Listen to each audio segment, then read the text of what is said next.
Intellectual stew.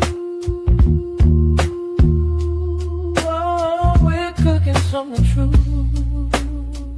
Marriage for him was like making mashed potatoes. Intellectual stew. Real raw and relevant for you. With James Kirkling guiding through the deep, the light, Let me ask you the old, the new. Intellectual stew. Yeah, we're stirring up the view.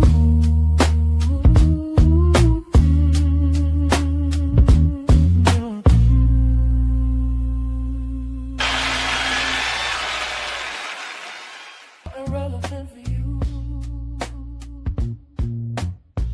With James Kirkling guiding through the deep, the light, the old, the new. Intellectual stew.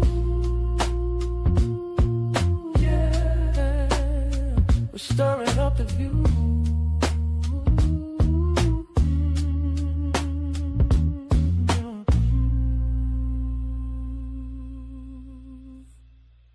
Intellectual stew. Oh, we're cooking something true. Intellectual stew. Real raw and relevant for you. With James Kirkling guiding through the deep, the light, the old, the new. Intellectual stew. Yeah, we're stirring up the view.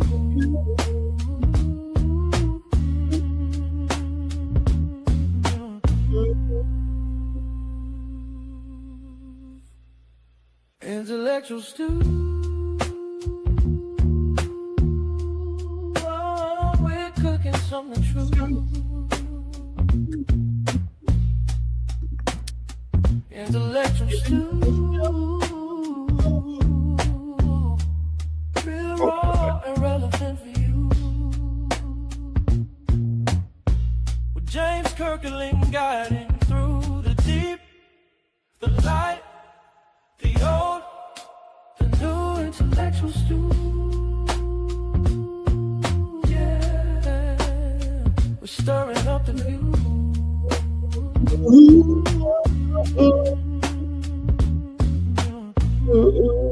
Oh, try to turn the music off. Hold on. I got it. Caught it. Bam. What's up? What's up? What's up? What's up? What's up? What it do? Time for another episode of the Intellectual Stew with yours truly. Do me a favor. Tell a neighbor, tell a friend, tell somebody that the Intellectual Stew is live and in person, and James is going to be telling his story tonight. So if you got some nosy people, some people who want to eavesdrop, some people, well, I don't really give a whole lot of mess because mess gives me headaches. It really does. It really does. What's up, Alicia Milton, my friend? How are you?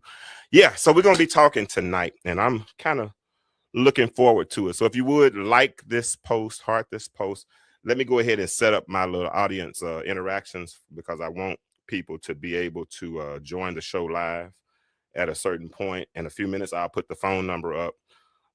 I'm really not, for the first few minutes, I'm probably not going to let you join the show live, but I want to go ahead and put the link in. So I'm doing that now. And then we're going to get into the meat of the matter tonight. And I want you all to stay with me, if you will, because there are some things I want to kind of get off my chest and hopefully approach life from a different perspective. And yeah, and we're going. I want us to see things a little differently, little differently. Let me pin this comment, and we will be ready to go. All right. So what's up? What it do? Time for another episode of the Intellectual Stew with James Kirkland. And tonight on Open Mic Night, I want to make an argument that almost nobody makes, and not in the divorce space, right? Because everybody always wants to talk about their ex. But I don't think most divorced people married the wrong people. I think most divorced people mismanaged the right one. And tonight, I want to tell you a story to kind of show you what I mean. All right. So, welcome to the Intellectual Stew. I don't think most divorced people married the wrong person. I'm going to say that again. I think most of us mismanaged the right one. And tonight, I want to tell you a story to show you exactly what I mean. So welcome. Let's y'all go ahead and share this for me, please. Go ahead and share it. Let people know that we're on, and we will get this thing going. All right, y'all ready? Let's go. Let's hear to the song one more time. Intellectual stew. Hey. Oh, we're cooking something true. Y'all get some people in here. Let's go. So share it right quick. Share it. Like it. If you haven't liked it or hearted it yet, do that for me. And I'm about to get this thing started. Real raw and relevant for you. James Kirkling guiding through the deep, the light, the old, the new intellectual stew.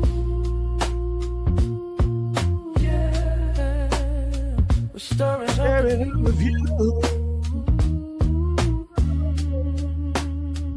All right.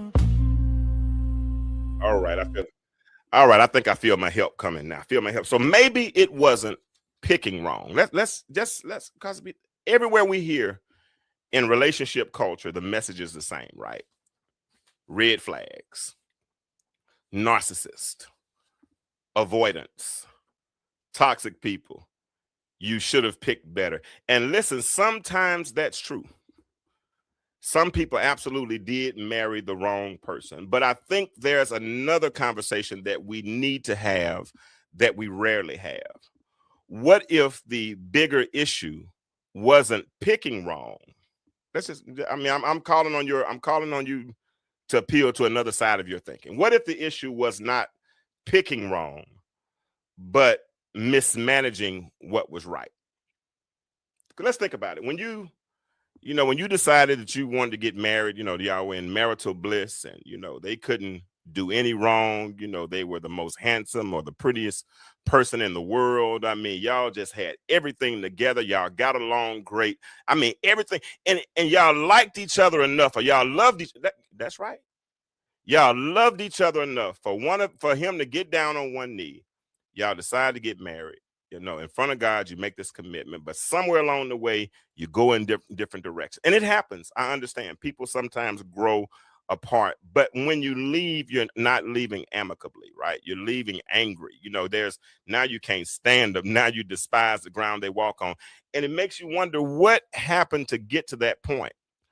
And I tried to have this conversation with somebody today. And when we had this conversation, they kept focusing on the whys and the whys and the whys. And I'm like, I've heard enough whys. I want to hear some solutions. How do we move beyond this situation? And I started this conversation probably 5 years ago when I first started this podcast, because I thought I was going to go before the world, share my story. Hopefully she would hear part of it, maybe even eavesdrop, whatever, but I wasn't healed.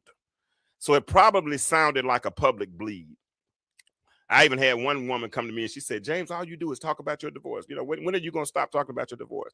And I heard her, and I stopped talking about it for a while. But now I'm talking from a different platform. I'm talking where I'm no longer bleeding. That's the scabs, the sore that was once a sore has become a scab, and now it's healed. I didn't pick at it. I'm at a different place now. She's moved on. Everybody, we're good now, right? But my question is, what's up, Conjure? But my issue is this: what if I didn't marry the wrong person? I just mismanaged the right one. And if I can take that position, so can a lot of other people, just to view it. And even those that are perhaps married now and might be going in different directions, maybe then they'll start to properly manage the growth that's going on in their situation. So let's talk about this. What is mismanagement? Mismanagement in a relationship looks like thinking presence takes care of itself. Mismanagement looks like thinking paying bills equals emotional connection. Thinking communication is just logistics. Thinking your spouse, here it is, and this is one of my mistakes, thinking your spouse will wait forever while you figure things out. or while you figure yourself out, while you're getting to know yourself, while you're trying to grow up, because growth always happens. But the problem happens when you start to grow apart as opposed to growing together, right? Because growth is going to always happen. So you think your spouse will wait forever while you grow up. Thinking ambition automatically compensates for absence. Thinking love survives neglect indefinitely. These are all ways of mismanaging a relationship. And I know this argument because I lived on the wrong side of it. But this was over 25 years ago. And as we talk tonight, I need you to hear my heart on this one. As we talk tonight, the man that I'm about to describe, that's not the man that I am now, right? Because the truth is, the man that I was then might have cost me my marriage. Probably cost me my marriage, right? Right. Because we grow up, we grow up, but sometimes you grow up too late, right? So I'm gonna need y'all to talk to me. I need y'all to share it with me, and I'm gonna go ahead and I'm gonna work my way through this tonight. And this is my story. This is my story. This is my story. All right. So let's talk about when presence left the house. Here it was. I was 26 years old when I got married. I was 26 years old. In the first year we had our first child. Living together. Not long after getting married, I got promoted into management. I got promoted into finance at the car dealership. I worked my way into the car dealership, into finance. So when you go into the finance business, and this is in 2000, no, this is in 98.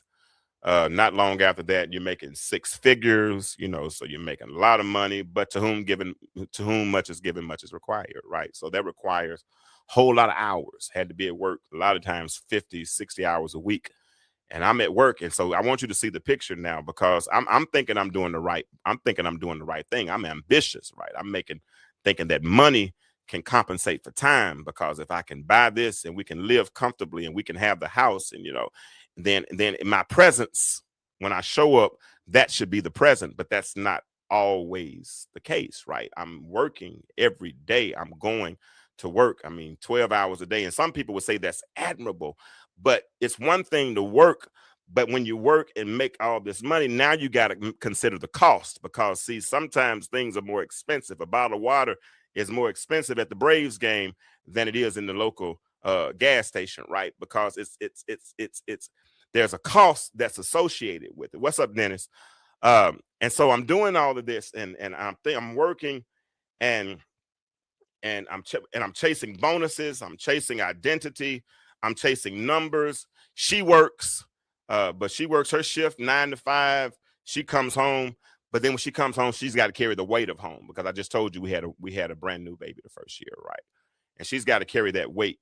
And I'm thinking, because I'm bringing home $8,000-$10,000 a month, and I'm doing well, and we're living in a nice house, that was enough.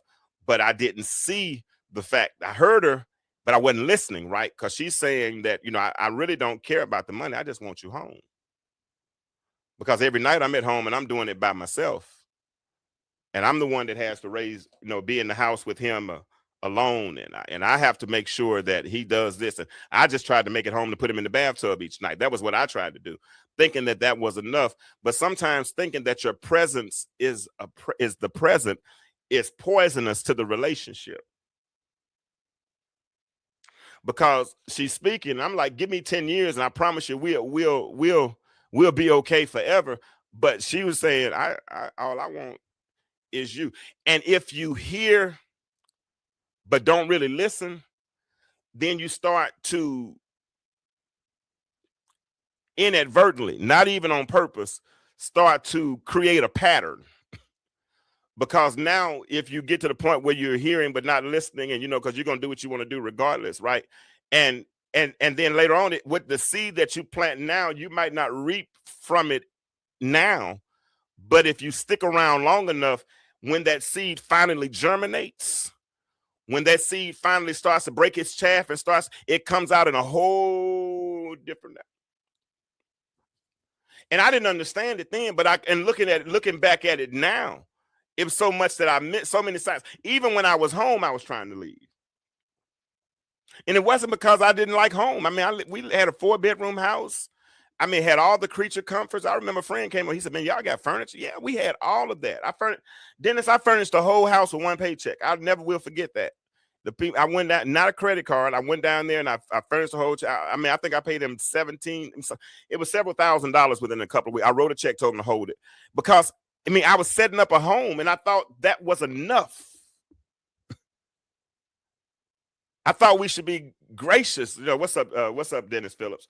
I thought that, I thought you should be grateful because I'm ambitious now, but I didn't realize that being ambitious was annihilating what I was trying to build.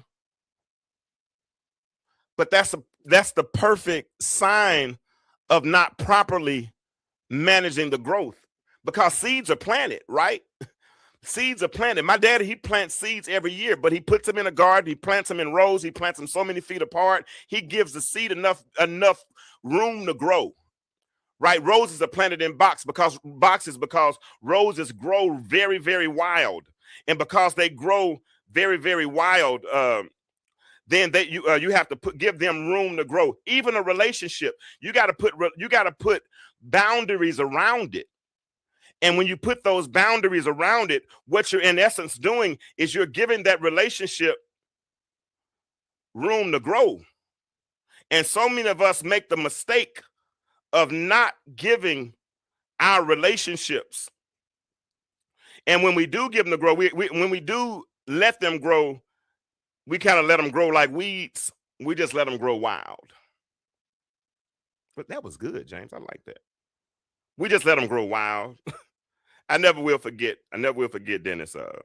We had a house and I was back then. I used to cut my own grass. I won't do it no more, but I used to cut my own grass back then.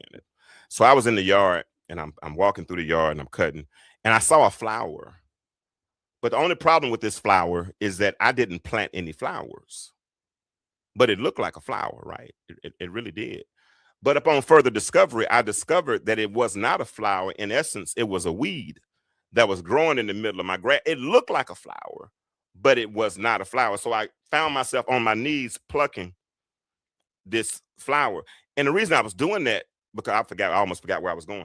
But the reason I was doing that was because if I would have allowed that weed to continue to fester in my yard, it would have done more harm than good. So it was my responsibility as the homeowner to get down on my knees. If I didn't have any type of weed repellent, I got down on my knees and literally picked every weed that would have eventually attacked my grass and kept my grass from growing the way that it should have grown. Think if we did that with our relationships. And I'm not talking about far along in the relationship after we've gotten so resentful and so upset that we don't like each other anymore. But I'm talking about early on, when we see signs of distress, when we see signs where there might be problems, when we see, which I know the word y'all like to use, when we see red flags. When we saw red flags, when somebody would just say, you know what, I'm gonna be man enough or woman enough, or I'm concerned enough about the relationship. When I see a red flag, I'm gonna throw up the white flag. Come on, let's talk. What if? Whatever. So I look back now and I understand why she would say, I don't care about the money. I just want you home. And I get it. But what I didn't understand then, and I understand now, because I told you a long time ago, even when I was present, I really wasn't present because I was trying to leave and not necessarily trying to run from anything. But I think I was running towards a version of myself I thought success was going to build. I thought money would validate me. I thought grinding made me responsible. I thought exhaustion made me honorable. And the dealership culture teaches you that overworking is a badge of honor, and young men buy into that, but they don't consider the cost. That's why now when I go to work now. I mean, because I'm back in the dealership, but I don't want management. I don't want that capacity. I go from 8 to 5 or 10 to 7, and I'm out because I'm in a different space now. I don't have to. I mean, the culture I was in then was totally different. They had to have. I mean, so many of them were on drugs. Because they had to keep that high going. But I remember being in sitting in a finance chair making $120,000 a year, hoping that a $40,000 church would rescue me, because there was a juxtaposition in my life that I wanted to make the money, but I also wanted the passion, and the passion fulfilled me over here, but the money came over here. So until I can validate myself one way, I needed to validate myself like this. So I chased a version of myself that I thought money would validate, that I thought status would substantiate, that would give me, that I would have a certain. And now looking back over it, because I don't have any of those things anymore, and I really don't care. I honestly, I really wish I could say it like I wanted, but I know some church folk here, I really don't care. Because those things don't matter anymore. If that make it the things that matter, those things have no significance in my life. They don't validate me. They don't make me any more of a man. They don't, and because I'm more me. I used to say this expression that every day I become a little more me. And I'm more me now with less money. I'm more me now without the fancy car. And I had it. Let me see what Dennis said. Let me read this. I'm gonna put the phone number up in a minute, y'all, because I just want to talk for a minute. Let me see what my little brother said. And if y'all have not shared this, would you please share it? And if you haven't liked it, would you please like or heart it? And we really gonna get this conversation. He said, "What about the fact you needed success to feel whole? She needed you home, and I get that. But what about that fact you took your position as provider seriously? And that's a good question. Because we always hear the statement, happy life, happy wife, and then we say we should promote happy spouse, happy house, all those things. I don't think I needed those things, honestly. I think I wanted those things. But I think that here it is, Dennis. Here it is. I think when that success is fueled by a fear of failure, then that's where the problem comes. And I don't think I was more concerned, because I don't think I was doing it more so for me than I was doing it for other people, to be seen a certain way, right? Or to look a certain way, or to fit into a certain crowd, because I didn't want to fail. And I felt like failure was not an option. And I thought that Conjure, that's it. I thought that I just needed to take care of home. And the best way I could make that look, I didn't, I felt like even after my divorce, I took all of the responsibility. So even in the marriage, I felt like it was all my responsibility. As a man, I just felt like it was that's why I don't understand these 50-50 conversations. That makes no sense to me. I think as a man, you're going to do what needs to be done. But it irks me to hear somebody saying, well, you got to do, don't tell me what I got to do. But I showed the responsibilities rather than welcoming them into the partnership and let her be a part of this whole growth process. I kind of did it independently, didn't include her in the plans, didn't share the vision. And I think that's where you really make mistakes in relationships, when you fail to cast vision. As a visionary, you ought to be able to cast a vision. And even if Dennis, wanted to go after that version of success, I should have articulated that in such a way as say, hey, we're going to do this, we're going to do this. And even in my downtime, I should have definitely been at home. Definitely made sure we did the vacations. Definitely maximized the moments when and I didn't. That's just me. That's just my testimony. So I feel you, little bro. And that's a real good question. You always ask good questions. You always ask good. But this is my problem also, Dennis. I thought becoming successful would automatically make me a better husband.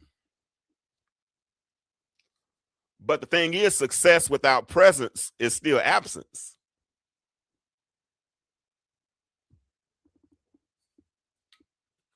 Does that make sense? And truthfully, when I was at home, I wasn't really at home. When I was home mentally, I was other places. Emotionally, a lot of times I was checked out. Because when I put I don't know if I'm as much an introvert as I am isolated. I think it's a combination of both. So, but when I do people, when I come home, I have to really, really decompress, right? Like decompress. And so sometimes when I'm around, I could be in a room full of people, but emotionally I'm checked out, spiritually disconnected, all already halfway headed somewhere else, because the body was present, the body was there, but there was no presence. Not like I should have been. Not like I should have been. I was always looking for another reason to leave, honestly. Another errand, another shift, another distraction. And arrogance at the end of the day, if I looking at it with healed lenses, and that's just like I said, knowing I wouldn't have known that then. But arrogance was underneath it all. I thought I'm doing this. If y'all haven't harder to like it this yet, I'm gonna read a comment now. Dennis said, I think women have to choose. Do you want a man with means or a man who has time? I don't know if it's possible to get 100% of both. That's a good question.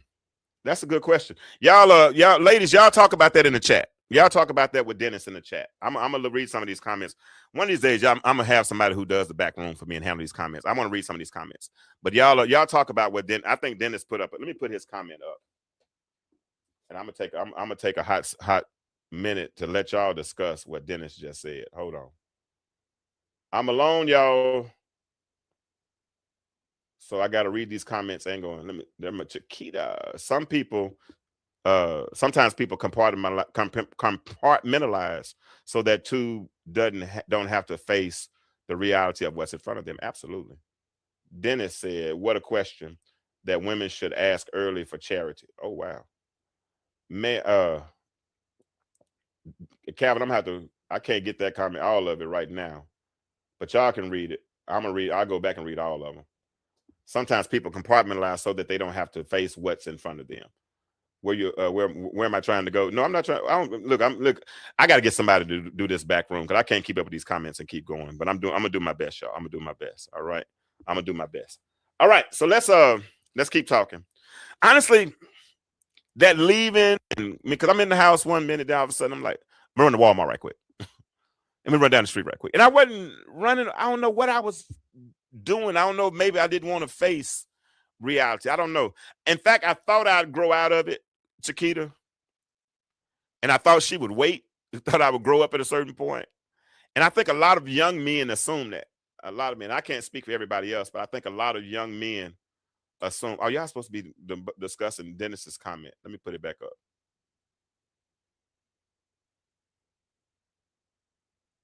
There it is. All right, there it is. All right. Yeah, honestly, I thought I would grow out of it. I thought she'd wait. And I thought, like, once I mature, once I settle down, once I get X number of dollars in the bank, once I get, financially stable, once I become who I was chasing, you know what I'm saying? Who I'm trying to become, and she'll still be there. I remember her telling me one time. I remember one time she told me something, Dennis, and it was not offensive. She really had my best interest at heart. And I can say this from a healed space. She's moved on. God bless her. I'm moving on. I'm healed enough, ready for a relationship now. But I can say this now. I remember her giving me like good advice. Dennis, I remember one time she told me, don't let people use you as a garbage can. Man, that was real good advice from a lady that was 3 years younger than me, right? But one day she was assessing me. She said, when you get the confidence that your peers have, she said, you're going to be awesome. And she spoke into me, man. And even when I heard her, I never will forget the way she told me how I heard it. It hurt me to my core to realize how I had betrayed the trust that she had built up in me, because she saw me deeper and better than I saw myself. Right? She saw me deeper than I saw myself. And I'm sitting there thinking that she'll still be there. She'll still be there. But sometimes, here it is. People get tired, ladies, and if y'all agree, y'all can just drop a 1 in the chat right here if y'all agree with this. But sometimes people get tired of waiting on potential. Sometimes, and brothers, hear me, fellas, if you are where I was, hear me. Sometimes women get tired, and even dating now, I hear they'll put in their dating profiles, I'm not dating potential, because they've been through that. And it doesn't seem fair because we have to cater to I get all that, especially when I ain't gonna get into who the prize is and all that kind of stuff. But sometimes people get tired of waiting on potential. I want to read Calvin's comment. Calvin said, man, you and I have similar testimonies. I went through almost the same thing, making $80,000 a year back in 92, 93. I remember talking to a lady at work about marriage and relationships. When I told her how I was doing, she said something to me that blew me out the water. She told me, "You're giving them stuff, but you don't want stuff they want you. They don't want stuff they want you, and to enjoy life with you." And because of my mindset at that time, because of how I was raised, it cost me my family eventually. And there was nothing I kept from my family, but I lost in the end. I gave them everything but me. I fell in love with the money. We started out with nothing, but I thought I was doing them right as a man, providing just a small clip of that's good, man. And I appreciate you for that testimony. I really do. And I can relate on so many levels. I can. But you know what the funny part about that is, Calvin, is that sometimes we chase the symptoms of success, but we don't have the substance for success. It's one thing to have the symptoms of success, but it's a whole different thing to have the substance for that success. A lot of us, we were chasing money and going after money, but we weren't taught about money. A lot of us didn't know how to take that same money and make that money multiply. Like Dennis is my brother. Dennis has already gotten on me about potentially doing things in our community as we create this community about financial literacy and all of those types of things, because a lot of us weren't taught on how to make money. Calvin, that's both of y'all. That's a good testimony, bro, and I appreciate that. And somebody's gonna be blessed for that. And bro, listen, the link is in the chat, Calvin. If you want to come on and share that testimony, I would love to have this conversation with you right now. But I have the video link in the chat, and if you want to come on, bro, let's talk. Because I'm there with you. I can put this on pause, and we can start doing a little bit more of this next week, because this is going to be our platform for a minute. Because I want to, number one, I want to talk to people who might go through what I want to go through, and number two, I want to talk to sisters who went through things with brothers like me, because I need you to understand our mindset. But instead of recognizing the red flag, maybe if we can put up a white flag, or maybe if you call it out and make it comfortable. And then, brothers, we got to give them an opportunity to make it comfortable. Man, wasn't nothing more comfortable than coming home and I had a bad day, and then hearing that voice. It was healing in that voice. But you take it for granted, right? So sometimes people get tired. Calvin, I'm serious. If you want to come on, bro, it's yours. In fact, let me put the phone number up too. That was good. That was real good. I like those kinds of testimonies. I wish I could read all your comments, but I can't at this point, because y'all see why. All right, so let me put the topic up and put the phone number up. There we go. Let me turn the phone on. No, hold on, Calvin. Man, you done bless me tonight. All right, turn the phone on. All right, now we got the phone on. Let me close up some tabs, and we are good to go. What other comments did I miss? All right. So Calvin, Dennis is asking you a question in the comments, and that's what I want y'all doing. If you don't come on, this is still open mic night. So I've got the link in the chat. What happens is, if you click on that link, it's going to ask you to allow your camera to come on. All I'm going to ask you to do is turn your phone down, and if you have an earpiece, put the earpiece in your ear, and hopefully have decent lighting, and then you can come on video with me. Or if you don't feel comfortable coming on video, because a lot of people don't, the phone number is 404-860-2775. Now, you also see something, a little Cash App symbol right there. If you all want to be a blessing to the platform, because the platform blesses you, do so. I've already created a partner platform for those that want to be partners. The partner platform starts at $25 a month, and I'll scroll your name at the bottom of the show, letting people know that you are a partner. So if you want to be a part of that, and I have other sponsorship packages as well. So if you want to be a part of that, by all means, do so. Okay. Let me read one of Conjura's comment, and quit talking about those. And listen. Okay, so I'm gonna say something. Conjura, because we're joking about the pajamas, but I want to say something. Because I joke for engagement. I do. You know, and I don't really want to wear matching pajamas.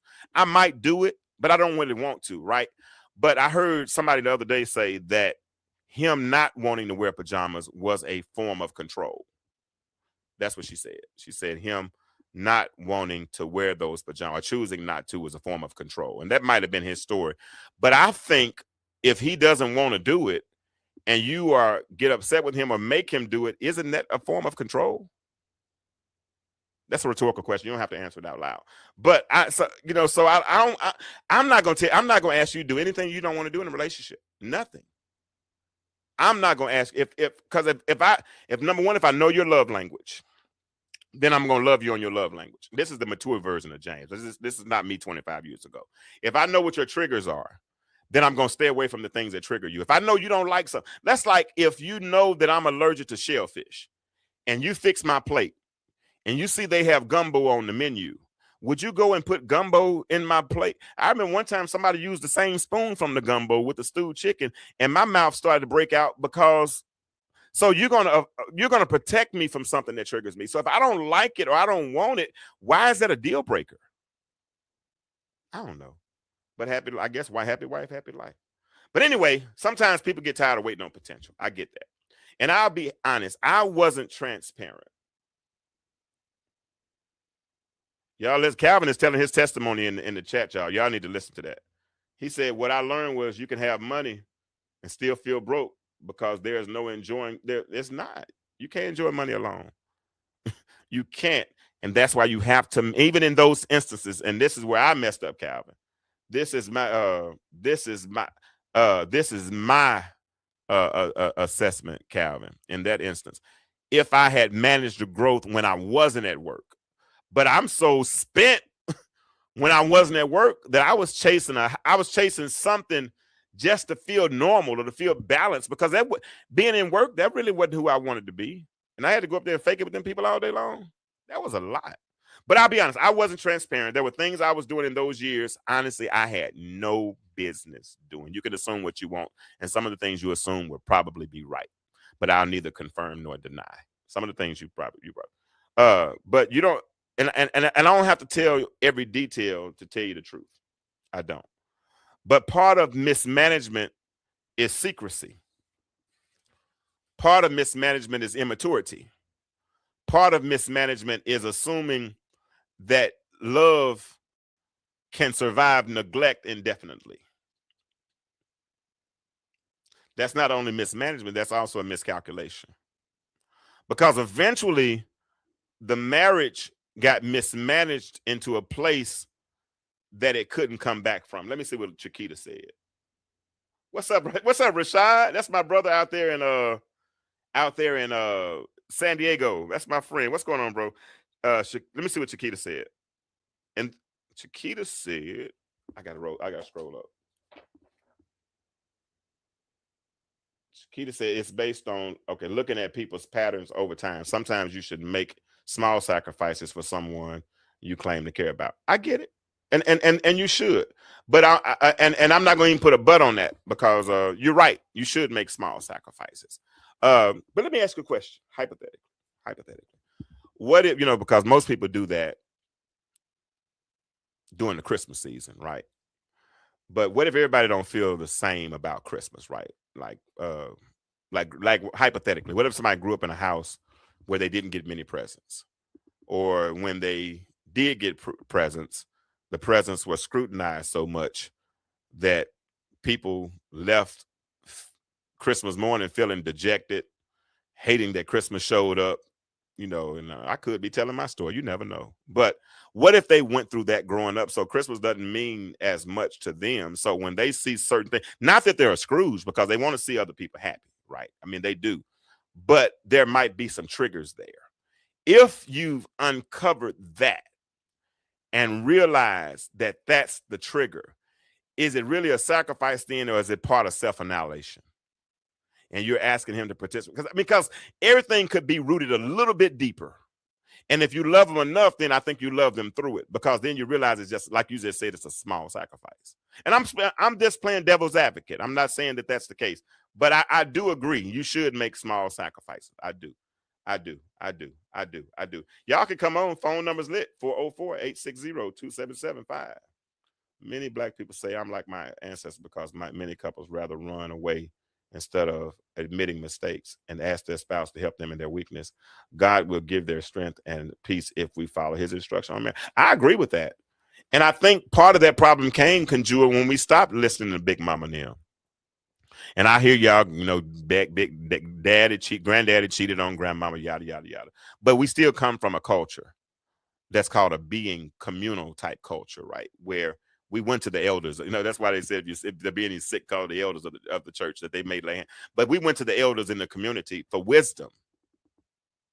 And wisdom even teaches you what to and what not to do. Now we listen to books and we get so much bad advice. Do you realize how much social media affects relationships? And nobody on social media is really talking about the ones that are really, really doing it. They're not getting, it's not people talking about positive relationships. That's why tonight I talked about maybe it wasn't that we chose the wrong spouse. Maybe we mismanaged the one we were given. Because maybe we could stop talking about I heard somebody jokingly say that you're my next ex. They're going into relationships expecting to fail instead of doing the work to heal, to get to the place of forgiveness, where you put things in perspective, where they don't bother you as much, or you put them in a place where, because forgiveness is not for them, it's for you, because it releases you from that prison, right? One thing about it is my ex and I, we can certainly have amicable relationships. I mean, a very amicable, when we can talk and not have any issues at all. Hold on, let me see. I hope I'm not going to get fussed at. Let me see. Everyone has triggers. It's important that when you're in a relationship, you feel comfortable enough to share that with your partner. When you know that you have the background knowledge, learn not to ask something that would stir up those bad memories. But sometimes it's not that. It's just being contrary. And absolutely, there's always a sometimes on every situation. And that's part of. And Chiquita, you know what's funny to me? The best example you can really have in marriage is that's why it's good when you come from two-parent homes with loving parents. I love to see you and your brother honor your mother and your father, and I know you honored him until his passing, and I know your mother did the same, because that's the best example for marriage. But now we live in a society where some people have never seen a healthy marriage. My parents have been married for 46 years, and that's my dad's second marriage. Maybe my stepmom's second marriage. But they've been married. So I've seen marriage through ups and downs. I've seen a marriage survive different seasons.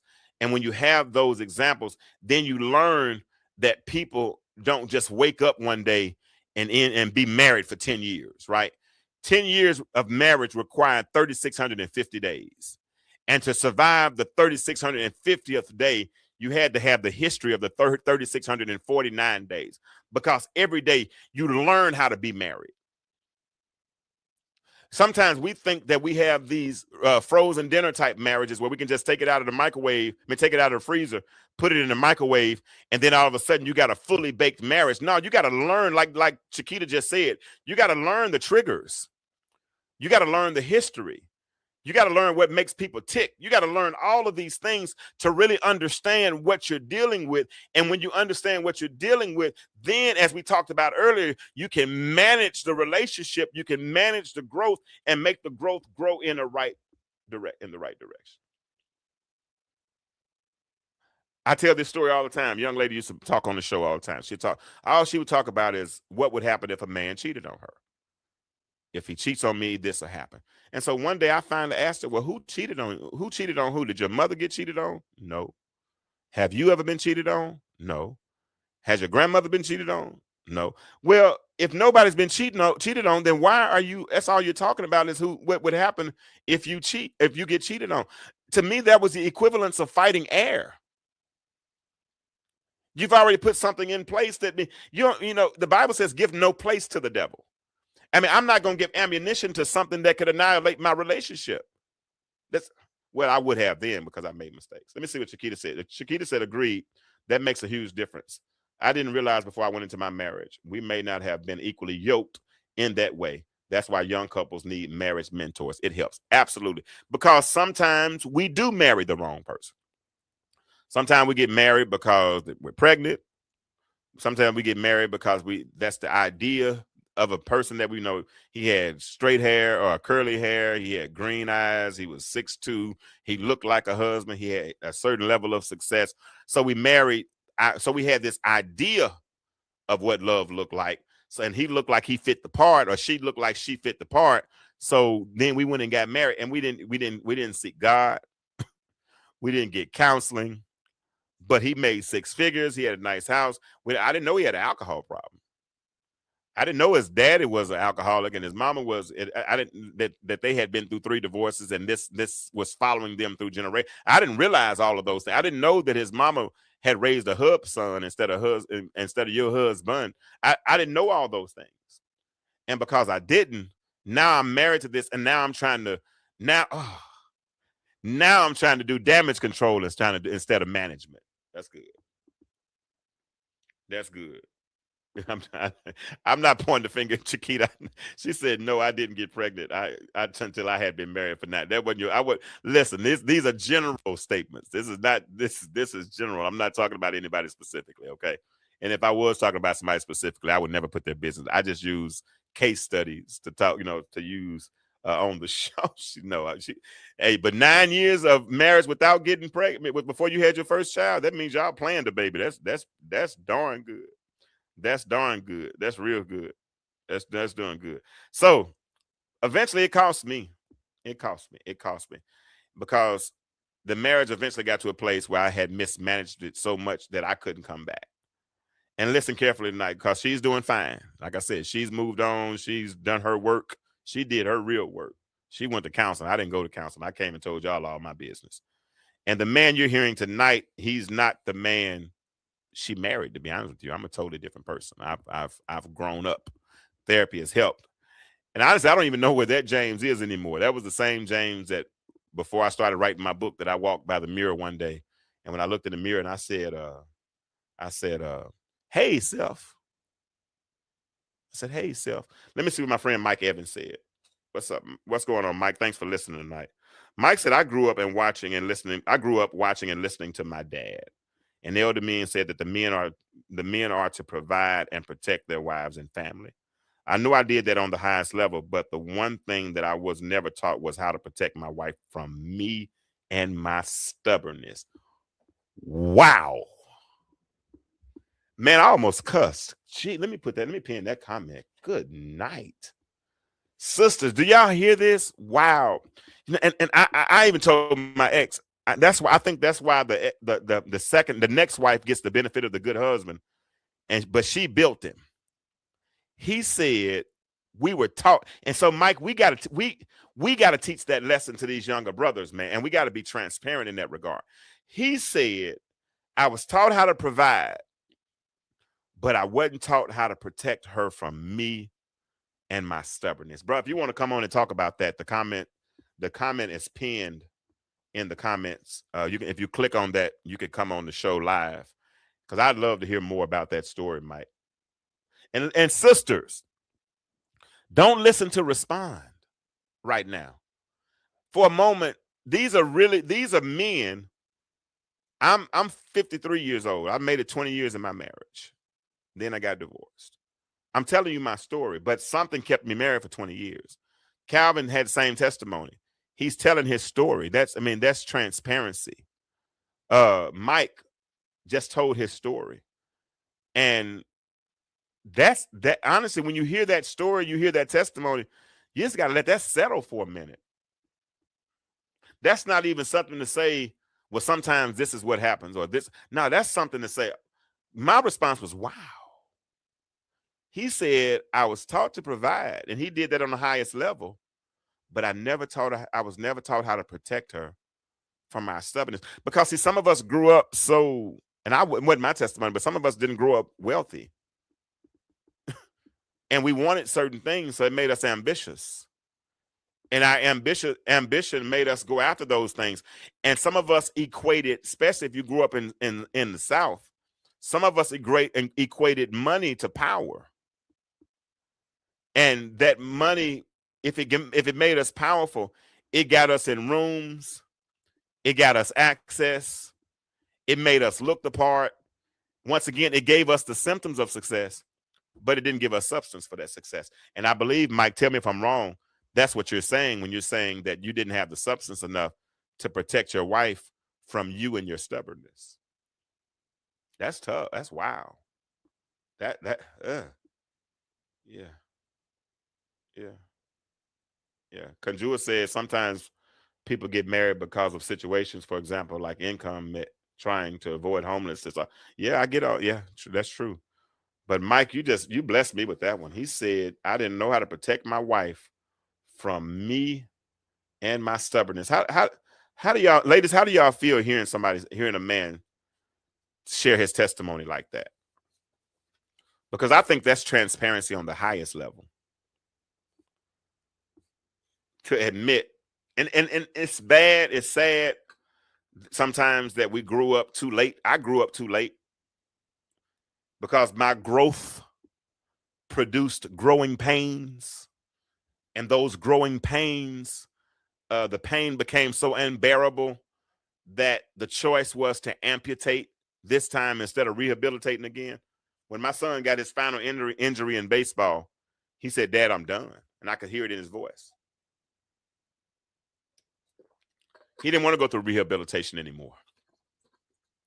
He said, I'm tired of hurting. I hurt 200 plus days a year from different injuries during the course of my life. How many times had I injured her in the relationship? How many times, brothers, have we injured her? Sisters, how many times have we injured our spouse? So many times in the relationship that eventually we got tired of going through rehabilitation, and they said, I give up. I'm done. I'm throwing in the wife. You win. I heard a woman say one time, "You got it." And when you hear a woman say, "You got it," it's over. It's like when a woman's fed up. When they say, you got it, you got it, I'm out.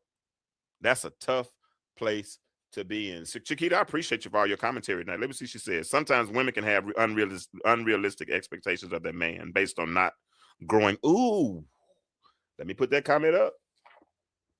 Y'all, I wish y'all would come on and talk about this with me. She says sometimes women can have unrealistic expectations of their man based on not growing up with a man in the home, or conversely having a father who provided everything without letting her know the struggle and sacrifices it took to get there. That's good. That's good. That's good, and that's maturity. And what's fun and the sad part about it is that message is not getting out. Sisters would rather listen to us talk and get mad about talking about Meg the Stallion and Clay. What's his name? Clay Thompson. Yeah, Clay Thompson. People that wasn't even married. They was bought a house together and wasn't even married. But that's relationship goals, hashtag, whatever y'all say. How? That blows my mind. That blows my mind. That blows my mind. It blows my mind. But here it is. I don't know, and I mean it when I say this.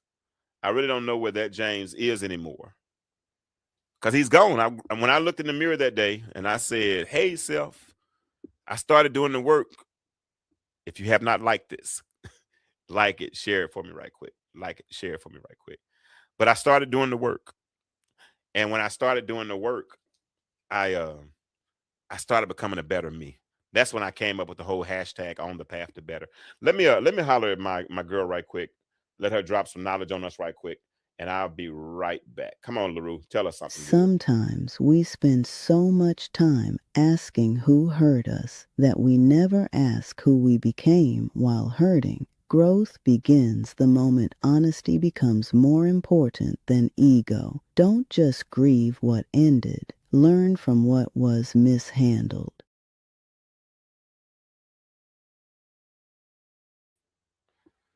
I love her. That's LaRue. That's my co-host. I gave her my deceased mother. I gave her my and happy Mother's Day to all the mothers. But I gave her my mother's middle name. I gave her my mother's middle name. But she said sometimes we're so busy grieving instead of learning from the relationship and moving forward. And that's what I want to do. That's what I want to do. I want to have these healthy grown men and grown women conversations where we don't point the finger at each other, but we talk about our experiences and we learn from those experiences. Let me read these two comments. And if I don't get farther tonight, I won't. Alicia, she said, women are often fed up long before it becomes a full out conversation. After that, I hear that. Usually she's all but begged out to talk about the issues, but the spouse doesn't want to talk. but he's all ears when he realizes she's serious about checking out. I can see that. I can absolutely see that. I can see that. I can see that. Let me see. Mike said, you're right. I worked in a warehouse and I became friends with a lot of females, and she didn't like that. But I was so convinced that I could be friends with them and remain faithful. She warned me and pleaded with me, but it wasn't a good idea. Eventually, I learned the hard way that she was correct. And that's what we as men have to do. Chiquita used the scripture a couple of weeks ago when she was on the show, where she talked about Genesis, where the two become flesh, right? Where you take two very separate entities in marriage and you put them together and two become one. And when two become one, then she's a part of me and I'm a part of her. And typically women, that amygdala, boy, that body's alarm system, that spirit's alarm system, those spidey senses, women's intuition, whatever you want to call it, it's right, Mike. And bro, like you, I learned that when they usually say something, when she would tell me, don't let people use you as a trash can, that was her probably eavesdropping on my conversations and listening to me saying something that I had no business saying, a conversation that will come back and bite me later on in life, because women have a way of picking up on those things. So if you're in the warehouse and she's telling you, hey, it might not be a good idea, especially when because women are attracted to power or what they perceive as power. And all women don't have positive morals like some of the sisters on this in this chat tonight. I used to ask people, when men cheat, who do they cheat with? Sometimes, and most times, it's a woman. Now I know we got this whole different phenomenon now. I'm not going to go there, but most of the time, it's a woman who was willing to cheat with him, and it was something about him that made her attractive and made them attracted to each other. And a lot of times, it's because of power or perceived power. But so it's better. So it's good when men and women cover each other in whatever way it takes to make sure that each other are covered, to make sure no, I ain't gonna say all that. I'm gonna leave that out. Yeah. So that James might be gone, but he cost me, and I'm telling you about that James, and now Mike is telling you about his Mike, and Calvin is telling you about that Mike, is because we don't want it to cost somebody else who might be going through something similar. Right? So what's the real issue? That's why I keep saying most divorces are not just about picking wrong. A lot of them are about mismanagement. What we mismanage, like Alicia just said a long time ago. By the time the woman is fed up, she's long gone, because there's been a time where something was mismanaged, and a lot of times it's on us, brothers. It is. Sometimes it might be on you. I know some women who don't like drama, so they don't argue. So because they don't argue, they suppress every thought. They don't want to complain out loud. They don't want to be viewed as a nagger. All those things. So they don't say anything. So I think the healthiest part of our relationship is at a certain point, Chiquita, where we were probably in the lowest point of our marriage, lowest point of life, not necessarily in our marriage, but we would wake up. It seemed like the Lord would wake us up every night at 3:00, and the room would be pitch black. And we would have our best conversations at 3 a.m. I think I wrote a section in my book called 3 a.m. Conversations. And in those 3 a.m. conversations, we couldn't see each other. We knew we were in the bed, but it was so dark in the room that we literally couldn't see. All we did was hear each other's voice. And those were some of the best conversations. Now, eventually, didn't manage the growth. We ended up growing apart again after that. And part of that was really because the man I was 25 years ago never evolved. That's me. Let me see what Chiquita said. No, that's not always true about women being attracted to nothing. Listen to what I'm saying. No statement that I say is ever absolute. I know it's not always true. I mean, believe me, I know. I get it. There are some women that that don't think on those lines. So when I say certain things like that. But let me see what she said. It's not always attracted by women are attracted to a man who they feel can take care of them and let them be a woman and not a provider. That doesn't always mean power. Absolutely. I think those are two different conversations.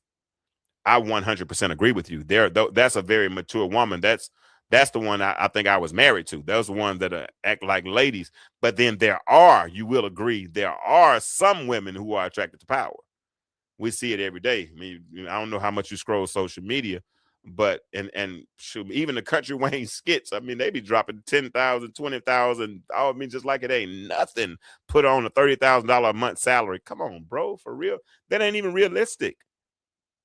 I mean, one time I was trying to talk to this young lady, and this was like through a dating app. We hadn't even met in person yet, and she asked me to send her money for lunch.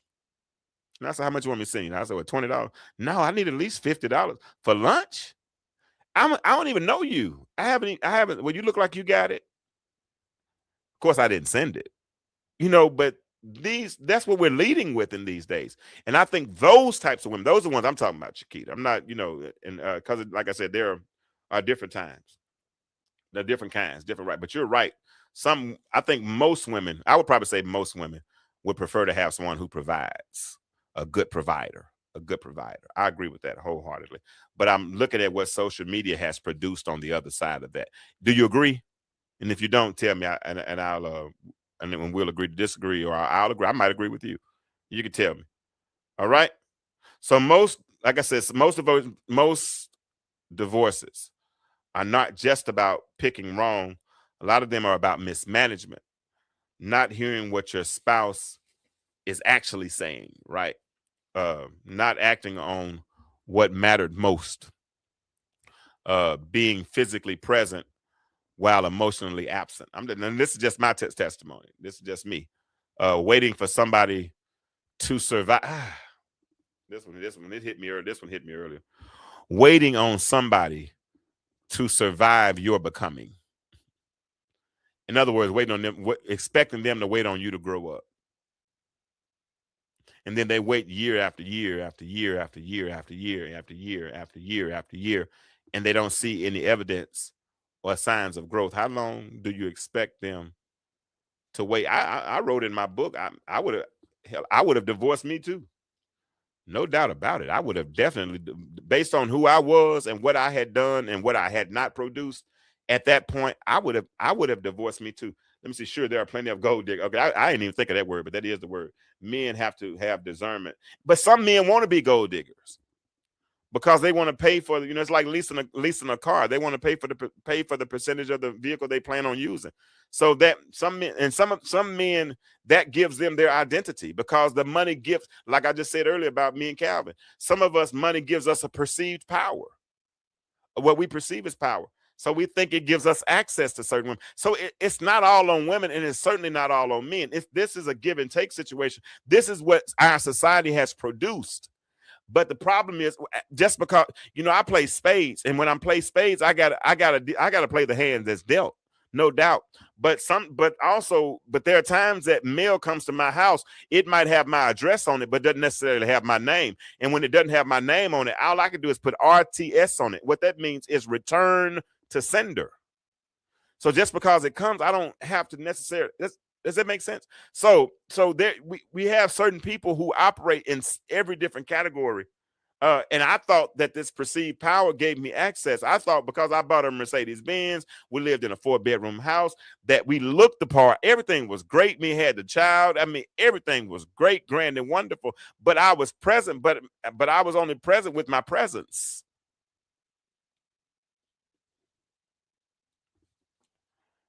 Yeah. And I hear a lot of people, they're probably listening right now. They're saying, James, that might have been your story, but I really did marry the wrong person. And maybe you did. Some people truly experience abuse, manipulation, chaos, toxicity, all those things. But tonight, before we blame them for the entire story, I want us to sit with ourselves for just 10 minutes. Just 10 minutes. Just 10 minutes. Just 10 minutes. And I want you to drop a 1 in the chat if somebody ever told you you just picked the wrong person, and honestly that advice didn't help. Because we hear that women, I know women get angry with men, especially when they say, when we talk about them bad baby daddies, and then brothers, there's this certain segment of men who are the non-simps, I guess they call themselves. And the first thing they want to do is tell a woman about themselves and say, well, you picked him.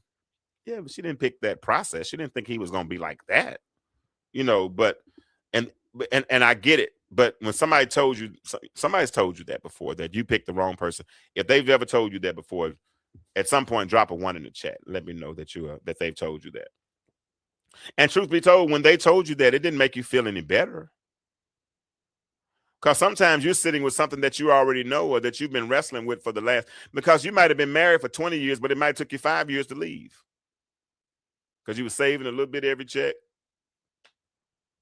building up the courage, praying and asking God for a sign, waiting on that release. All of those things, making sure you can endure the embarrassment, because you're going to have to deal with the family and church folk and all of that. You sit with all that. That's it.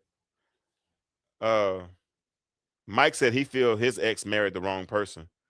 She was and still is a great person. Yeah, and that, man, that's a heck of a position, and that's self-sacrifice. Because I don't think she deserved the person she married, but I think that had I grown up sooner, I definitely could have been the right person. Because I think she was right in that season of my life. I think she was right for me, but I wasn't ready for her. If that might be the right way to say it. Right. That's right. But here's the next question, and we're almost done. If you stop blaming your ex for 10 minutes, what's one thing you'd have to admit that you mismanaged? If there was something, this is a transparency moment.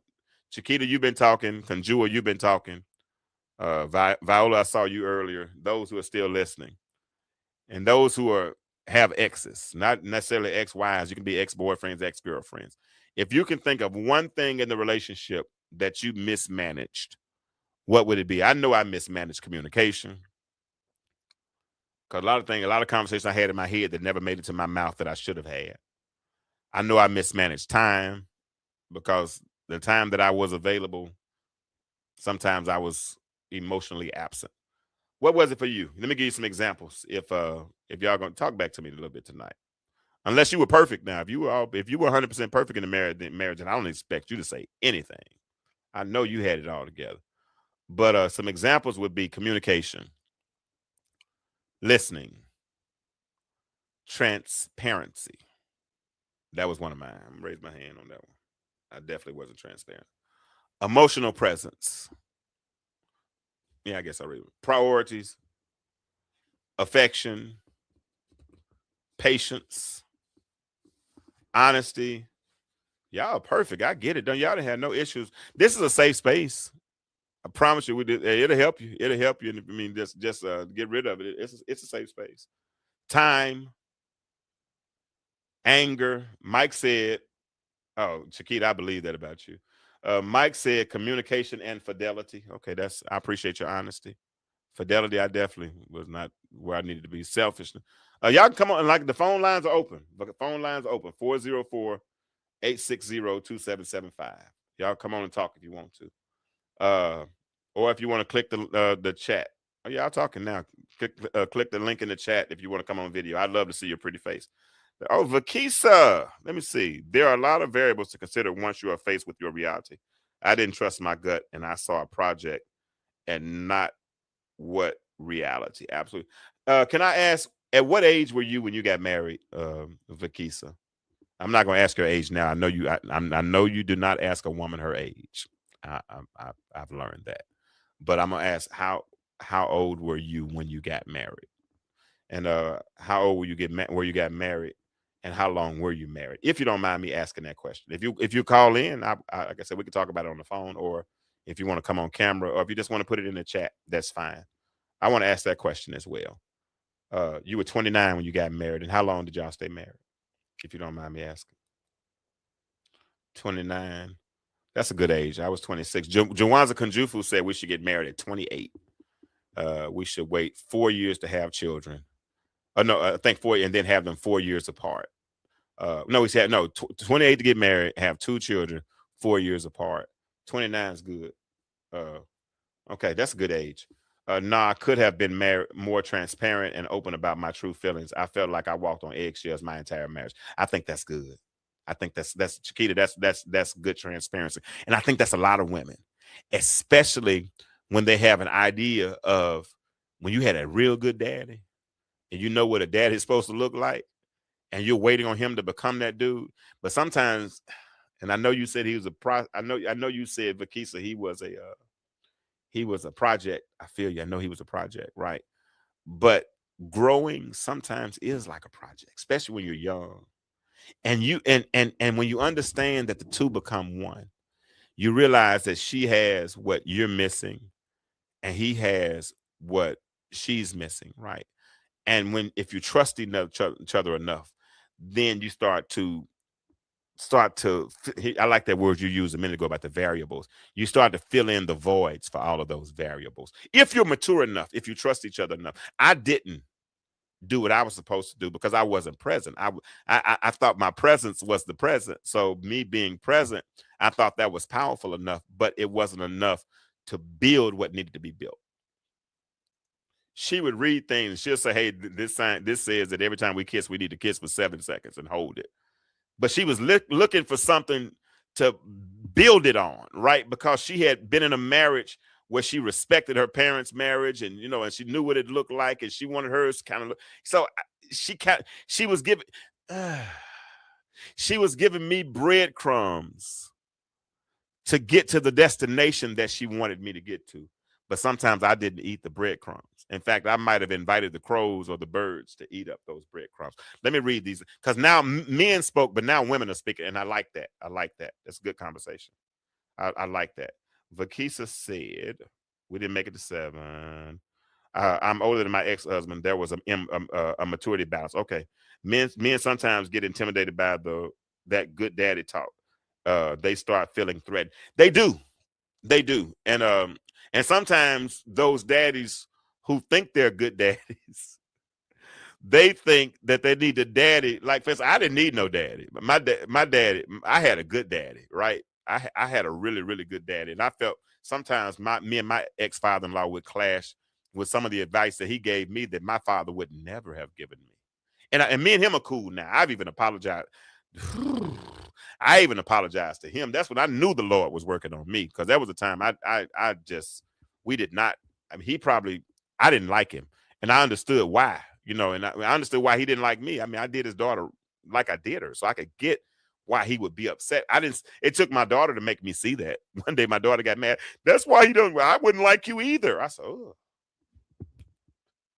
Boy, I'm gonna tell you something. Reality checks are real, man. Reality checks are riveting, especially when they come from your children. But when I saw myself, whenever I see myself in the mirror, I don't mind saying, "Oh, dang," and I don't mind going and fix it because I don't like drama. I don't like it. I don't like it. I don't participate in it anymore. I would rather I can do bad by myself. So I mean, Shanika, I hear you now when you say that. Don't let folk use you as a garbage can. I promise you, not over here, cat. No, sorry, Bob. No, sorry, Bob. Let me read some more comments. Um, I'm over time, but I'm having fun, so I'm cool. But yeah, so they might get intimidated, but I don't want. Sometimes those good daddies force their way on the new. Now if he needs it, there were certain things that my father-in-law offered that I needed. There were certain things that their relationship that I saw in their relationship that I didn't see in my parents' relationships. Different aspects. Neither one was right or wrong, but I saw things in that I needed and that helped me. My mother-in-law was probably one of my biggest advocates. She kept inviting me to Thanksgiving dinner after we were separated. I'd be over there just as out of place, but she was, so I get it. All right, Sunshine Shining said, we can marry the wrong person believing prayer changes. Holding on to hope will prevail. Better days. 20 years passed, only got worse. My faith kept me married too long. He got comfortable, me always being there. And like I said earlier, there are instances where people married the wrong person. But you have to admit, if you're willing to have another conversation. And the thing about it, Sunshine Shining, Minister Melisa, the thing about it is that I don't see you out here on social media doing a campaign about how all men are bad men because you had a bad experience with your ex. That's the difference. Like you'll never hear me on here saying that all women are bad or all this or that. I'm going to share with you my mistakes, the thoughts. Thankfully, men are speaking up tonight and sharing their thoughts. And then you can take something, you can do what you want to process those thoughts. And if you can acclimate, acquiesce, do something, apply those thoughts to your life and use those as contextual clues going into the next relationship, brother, because believe me, I'm listening to y'all. When I had this conversation 4 or 5 years ago on this podcast, from an unhealed perspective, I did less talking. And when I talked, my words were strategic because really I wanted somebody to hear them. Does that make sense? That's why people call me and say, you ain't over your ex. I'm like, you're right. I never said I was. But this is 5 years ago now. Please understand in context what I'm talking about. She's moved on. I'm moving on. We good over here. All right. So I got one more question. If mismanagement, and I just want y'all to talk about, because I know all of y'all, like y'all said, y'all can't stand your exes and they were the worst person in the world. And, you hate them with a passion now. I get it. Something drew you to them in the beginning. But if mismanagement is the real issue, what's one thing you're going to manage differently in the next 90 days? Not your next relationship, because some of us haven't gotten over the past one. And the reason why you can't really move on to the next one is because you haven't gotten over the past one. So if you start a 90-day recalibration process, right? If you say what's one thing and you can manage differently in the next 90 days in your personal life, not your next relationship, yourself, the next chapter, what's something you can manage differently going forward? Some of you, it might be rest. I'm going to make sure I get more rest. I'm going to work on my communication. I've definitely done that. I'm going to work on therapy. I'm going to get in therapy. I got one of the best therapists. I mean, she helped me a lot. It helped me. I've had 2 therapists. First one, different. She had a really tough job because I was a mess. I was trying to make sure. I used to call another therapist to make sure she was doing it right. And if she didn't understand something or made me mad in the middle of the therapy session, I would say something crazy to throw the whole therapy session off for it, to try to confuse her because I could. So, but I've grown. Now the second therapist, she was younger, a little attractive, young. She wasn't putting up with none of that mess. She was like, hey, you did what? Like she was like, Negro, please, but she wouldn't put up with that mess. And plus I was more healed. The first one had to deal with the unhealed version of me. But consistency. Okay. Chiquita says she's going to work on therapy and learning how to love yourself more than you love another person. Okay. That's good. Because you can't, if you don't love yourself, and I don't think I loved myself enough in my last relationship, but if you don't love yourself enough, you can't expect anybody else to love you like that. But maybe you're going to work on consistency. Work on knowing what your boundaries are and not allowing people to, and just because you have boundaries, you don't have to put up an electric fence. I mean, you don't have to put up, you don't have to be all dramatic because somebody crossed your boundaries. You could just put up a warning sign that says private property. And if a person can read, that's enough. That boundary does enough in and of itself. Vakisa said, I'm going to work on trusting my intuition the first time instead of regretting not trusting in hindsight. Okay. And you know what, Vakisa, the unhealed version of me would have read that the wrong way. And you didn't say anything wrong. But understand, Patty West says that text alone have no tone, right? So sometimes when we rely on text, we don't read what the text is actually saying. We interpret based on what's inside of us. And she's just basically saying, I'm going to trust my intuition. Last time I was looking at some of the aesthetics. I was looking at potential. He might make pretty babies, whatever. I don't know. I'm just joking, Vakisa. But this time I'm going to make sure that I really trust my intuition on that. And that's good. You should. Sunshine Shining said these next 90 days, I'm going to work on forgiveness because that'll set you free to love again without fear. What if after 90 days we go through this recalibration process, right? After 90 days, we go through this and we come out like Sunshine Shining just said, able to love again without fear. That stuff. Absolutely. Your perception is based on your reality. your perception. And I thank God that I'm gifted enough now to view, even with my perception, I can see things 2 or 3 different ways at one time. I can read a one statement and try, and now, and that's why I like sometimes, but like now that I've heard Chiquita's voice because she was on my podcast a couple of weeks ago, whenever I read her text, I can hear her voice. And if I'm able to hear her voice, then I kind of, but sometimes you look at somebody and based on how they look when you read their text, you try to perceive a certain way, and sometimes their perception is totally off. So you're right, Vakisa. You're 100% right. You're absolutely right. So next 90 days, somebody else might want to work on spiritual discipline. You want to wake up, make sure you get your prayer life together. I'm going to wake up every morning before I put my feet on the floor.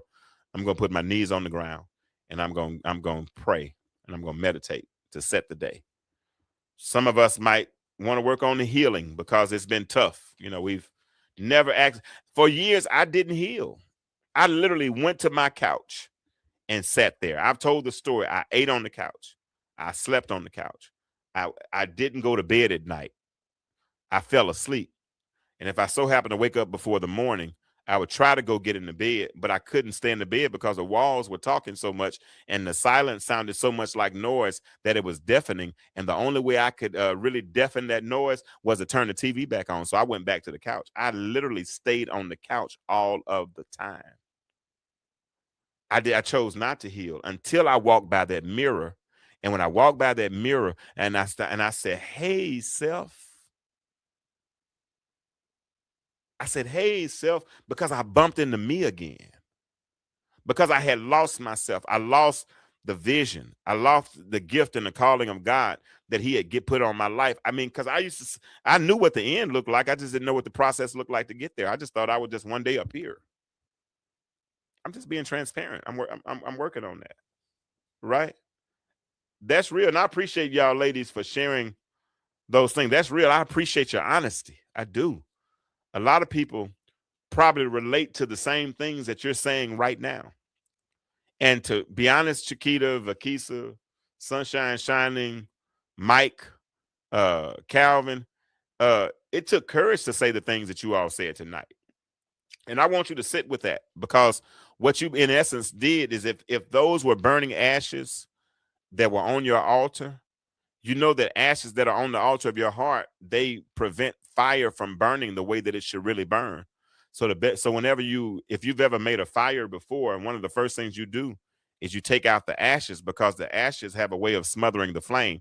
If those testimonies that you've told tonight were considered ashes on your heart, I pray to God that because you've released them tonight, that your flame will burn brighter, and that you'll feel forgiven, and you'll be even more profitable in your next relationship. That's what I'm praying for myself.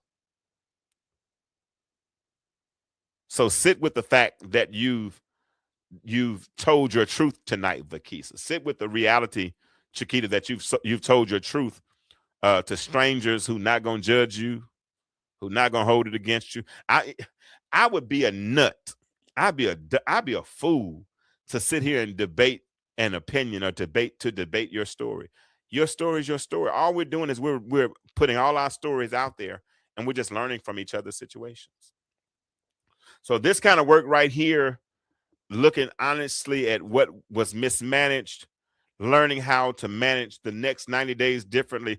That's what I'm doing as I'm working on some things. Now I got a program that I put together called the Divorce Reset System.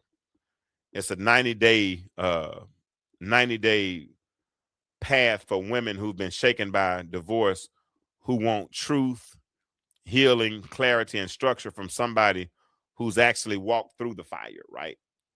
And if that's you, that QR code that's up there, you can go and check it out. You can try it out for 7 days free too. But that QR code, the link is right there. And if it's not you, it might be somebody you know. Just send them this show, and you can listen. They can listen whether they've been divorced or not. If whether the divorce happened last month or 10 years ago, the work is still available. And you can stop relitigating who they were. And you know what you can do? You can start managing who you've become. because trouble don't last always. If you will, every day, this is me. This is James Turkin. This is James Kirkland 101. Every day, Chiquita, I become a little bit more me. And based on what I've learned today, I'll be more me tomorrow based on what I went through today and yesterday. Today, I had a pretty good day. I got one phone call that kind of upset me. It did. I ain't gonna lie. It ticked me off a little bit. It really did. And part of it's because the person that called me still remembers who I was instead of who I am. And the stuff, if they really knew who I was now, they wouldn't have made that phone call. Because I got IDGAF so bad, IDGAF. Y'all know what it means. I don't give a flip. Especially when it comes to anything with drama. I don't do it. I'm almost borderline passive aggressive, but I'm not. So that conversation could have been held. But thankfully, the things I used to do, because I didn't cuss him out. I didn't even respond. You know what I said? I said, okay, cool. I don't care. I've survived real live issues. I have survived the worst season of my life. I'm not going to say that I went through the fire and the flood and I didn't at a certain point, smell like smoke, or that I didn't feel remnants of the water. But like the psalmist said in Psalm 66, although I've come through fire and flood, the end result was that I ended up in a wealthy place. And those who don't understand what a wealthy place means, it has nothing to do with money. It's a place of rich fulfillment. You know what it is? And I'm closing. I'm closing. Unless y'all gonna call in, or unless y'all got something to say, I'm about to start closing. So I'm about to turn the music on. I'm telling you right now. Unless this place of fulfillment, when I got to the place where I'm comfortable, hey, looking at the man in the mirror. Because for a season of my life, I'm gonna be honest with you, Chiquita, thank you for listening tonight. Vakisa, thank you. I'm just being honest. But for a season of my life, I didn't even look at the man in the mirror. At a certain point, I didn't even look in the mirror. I didn't need to look in the mirror. I could tie my tie riding down the street. I had 32 teeth back then. I could brush my teeth while I was in the closet picking out what I was going to wear. I know my natural pattern of my hair, so I could brush my hair after I got through buttoning up my shirt, or in the car when I got closer to work. So I really didn't look in the mirror. But when I finally looked in the mirror, I saw some things that needed adjusting. I had a little matter in my eyes. And truth be told, I wasn't really hitting the right wave pattern, so my track on my hair sometimes would get off. Things just seemed to work out better when I did the proper assessment in the mirror. And I'm inviting you all tonight to take a look in the mirror. And if you do that, if you see something that needs adjusting, by all means, my brother, by all means, my sister, please make those adjustments. Let me read these final two comments. Unless I get a phone call or somebody clicks on live, then we're going to be heading on out. Chiquita said they can try to judge, but I know there is only one judge. Absolutely. And Sunshine Shining said, the enemy sets traps. You choose the lessons to know how to overcome the darkness. Darkness only comes to destroy you. With God help, we can choose differently to love self more in peace. I'm closing on that. That's good. Choose yourself. But when you choose yourself, do the work. Get good advice. Put yourself around people who have your best interests at heart. And because they have your best interests at heart, they're going to make sure they give you good advice, and they're going to see you through the worst moments of your life. But listen, if you want to be a blessing to the show, let me put this banner up. If you want to be a blessing to the show, there's a Cash App. If you want to become a partner on the show, like I said, that's $25 a month. Reach out to me and I'll send you the little contract information so you can do that. If you have a business and you want to advertise on the Intellectual Stew, y'all see where we're going with this. This is going to grow. We're going to grow. We're going to grow. All right. But if you see the Cash App there, do that. If you're interested in learning about the divorce reset system, that's the QR code up in the corner. All right. I'm out. It's been real. But as I always say in closing, the world is changing. My question for you is, why do you remain the same? Y'all have a good night, and I love y'all. Here we go. Intellectual stew. Intellectual stew with James Kirkland. Powerful and provocative, prophetic and practical, Have you ever found yourself? Are you dating for that person? informative and I feel inspirational. every bit of it. Like, I'm not trying to waste my How you gonna do better if you don't know what better looks like? I do. Intellectual stew. Come on, let's talk about it with me, the mind massager. Intellectual